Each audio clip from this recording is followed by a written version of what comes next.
Hola, buen día nuevamente con ustedes. Estamos aquí para presentarles un tema interesante que se llama ¿qué es la iglesia? Para entrar en esta materia es necesario que nos hagamos preguntas. ¿Qué es la iglesia? ¿Quién es la iglesia? ¿Dónde está la iglesia? O también las que están aquí anotadas. ¿Qué cosa es lo que pretendemos hacer con ese tema? Bueno, la primera, cuando nació la iglesia. Es cierto que la iglesia que fundó Jesús ya se terminó. Es cierto que la iglesia que fundó Constantino se termina o desde cuando inició. Todas las iglesias son lo mismo. ¿Por qué se autonombra la única iglesia e intérprete de la Biblia?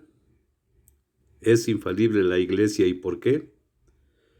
Cristo no vino a fundar iglesias ni religiones. ¿Por qué la Santa Sede está en Roma y no en Israel? El Vaticano tiene mucho dinero. Si se repartiera a los pobres, seguramente que se terminaría la pobreza en el mundo. Bueno, pues esta y así muchas otras preguntas intentaremos responderlas a lo largo de este proceso. Entonces, ¿decimos cuál es el objetivo? Bueno, que tengamos claridad sobre conceptos de la Iglesia Católica y el magisterio.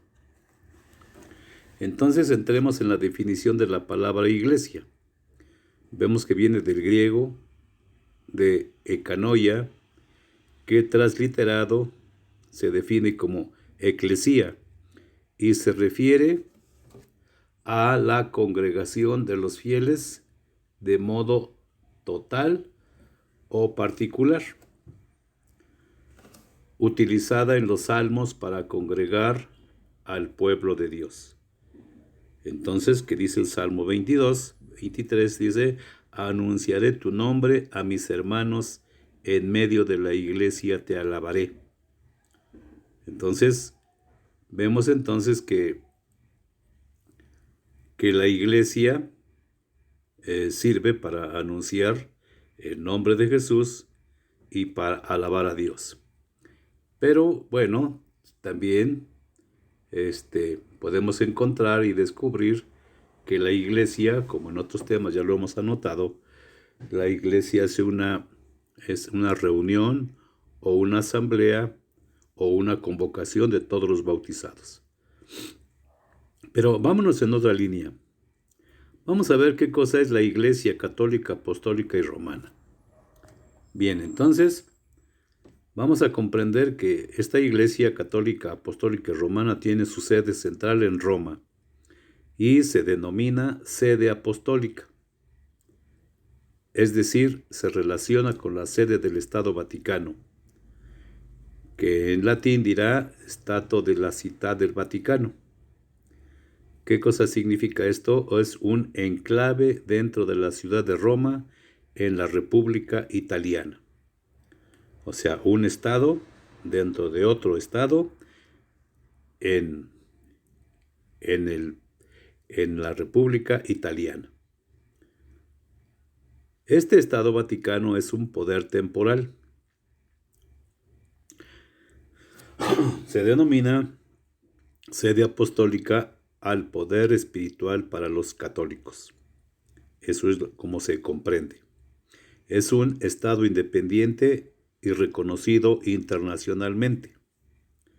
Tiene como líder religioso al Papa, que es obispo de Roma. El título de este Papa, su título honorífico, su santidad, y actualmente lo ostenta el Papa Francisco. Este es un nombre adoptado. El verdadero nombre del Papa es electo Jorge Mario Bergoglio, de origen argentino. Ahora bien, ahora pasamos al magisterio de la Iglesia. ¿Qué significa magisterio de la Iglesia? Bien, viene del latín, de la palabra magisterium ecclesiae, del latín magister, que significa enseñar. De ahí que viene su nombre del magisterio. Tiene la el poder o la capacidad de enseñar. Pero veamos qué dice 1 de Corintios capítulo 2, 7. 1 de Corintios capítulo 2, verso 7. Entonces nos va a decir lo siguiente. Enseñamos el misterio de la sabiduría divina, el plan secreto que estableció Dios desde el principio para llevarnos a la gloria. Eso es lo que hace la iglesia. Enseñamos el misterio de la sabiduría divina. Entonces de ahí deriva el nombre de magíster, de enseñar, de magisterio. Ahora veamos qué dice 4.1. Vean pues en nosotros a servidores de Cristo y administradores de las obras misteriosas de Dios. Entonces, ¿qué cosa es la iglesia? Bueno, la iglesia es el magisterio que tiene la potestad de enseñar y están al servicio de Cristo administrando las obras misteriosas, las cuales conocemos como sacramentos. Eso es a lo que se dedica la iglesia. ¿Cuál es el fundamento? Bueno, el fundamento es San Mateo 16, 18. Eso es el fundamento de la iglesia. ¿Qué dice en San Mateo 16, 18? Le dice Jesús a Pedro, y ahora yo te digo, tú eres Pedro, o sea, piedra, y sobre esta piedra edificaré mi iglesia. Los poderes de la muerte jamás la podrán vencer.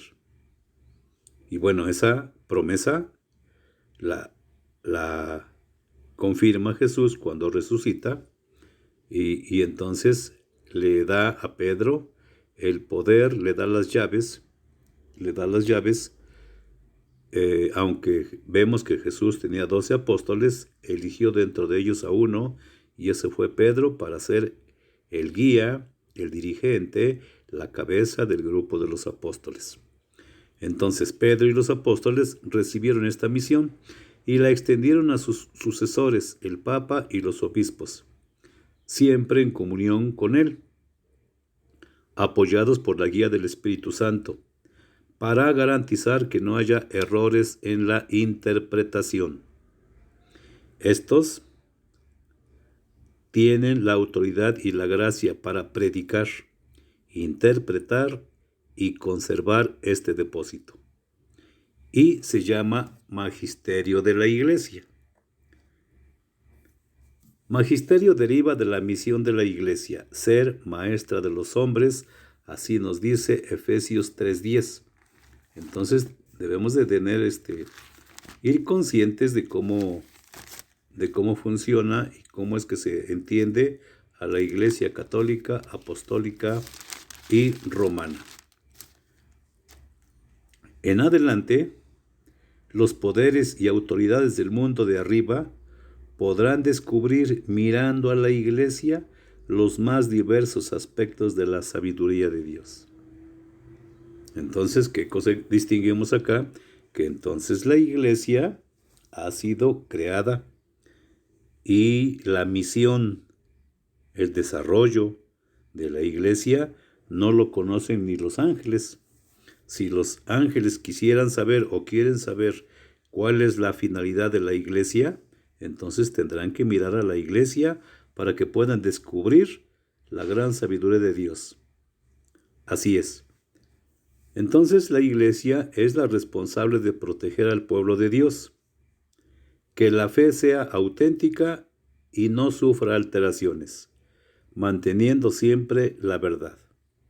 Recordemos que esta verdad no es de la iglesia, es la verdad de Cristo, es la verdad de Dios. Entonces eso es lo que a la iglesia le preocupa, mantener siempre la fe auténtica. Y de ahí su infalibilidad. Para mantenerse fieles a la misión, Cristo les dio el carisma de la infalibilidad, pero solo en cuestiones de fe y costumbres. El Papa, como ser humano, se puede equivocar, pero en otras cuestiones. pero en cuestiones de fe y costumbres el Papa no se puede equivocar. Y lo mismo la Iglesia. Y eso lo hemos visto a lo largo de los siglos. Ahora bien, la Iglesia hemos visto en otros pasajes, por ejemplo en Efesios 2, 19 y siguientes, la formamos todos los bautizados, incluidos el Papa, los obispos, diáconos, religiosos y nosotros los laicos. Entonces el Papa solito no es la Iglesia ni los obispos, sino la conformamos todos los bautizados. Ahora bien, el oficio de interpretar auténticamente la palabra de Dios, oral o escrita, ha sido encomendado al magisterio de la Iglesia y esta o este lo ejercita en el nombre de Jesucristo. Así nos lo dice el documento del Vaticano II, Dei Verbum número 10. Del magisterio eclesiástico se distinguen dos formas o vertientes: el magisterio solemne y el magisterio ordinario. ¿Cómo funciona este? Vamos a ver: solemne o extraordinario. La doctrina católica es infalible. No puede contener error, aunque muchos crean que sí. Y estas incluyen las enseñanzas infalibles de los papas y de los concilios, y el llamado magisterio ordinario universal.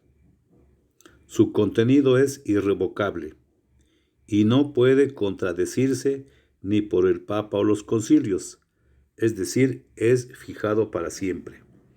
Cuando se trata de doctrina o de dogmas, de normas o leyes, la Iglesia no puede equivocarse.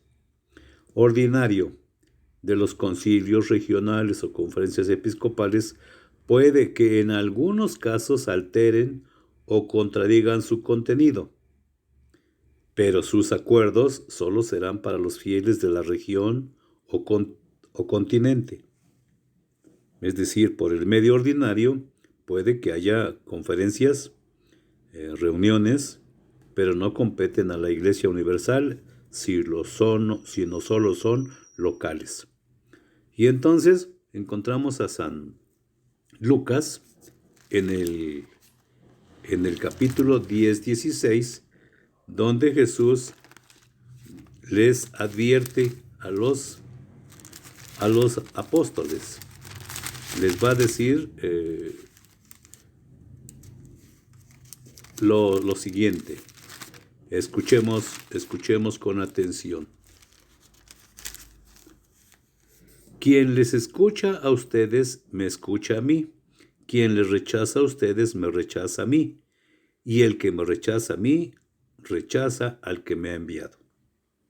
Entonces, ¿qué podemos comprender de lo que es el magisterio? Bueno, si Jesús les entregó el poder a los apóstoles, entonces a ellos hay que escuchar.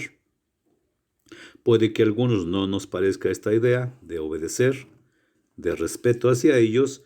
Bueno, entonces cada uno puede pensar lo que quiera. Pero hay una sentencia que Jesús les da a los apóstoles. Quien les escucha a ustedes, me escucha a mí. Quien les rechaza a ustedes, me rechaza a mí.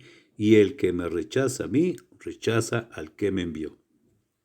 Entonces eso nos muestra la necesidad de la obediencia a la Iglesia Católica, aunque a nosotros nos parezca lo contrario.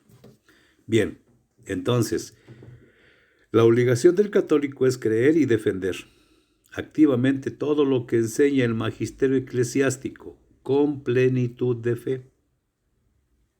Así como Dios existe no para engañarnos, también la Iglesia existe para no engañarnos.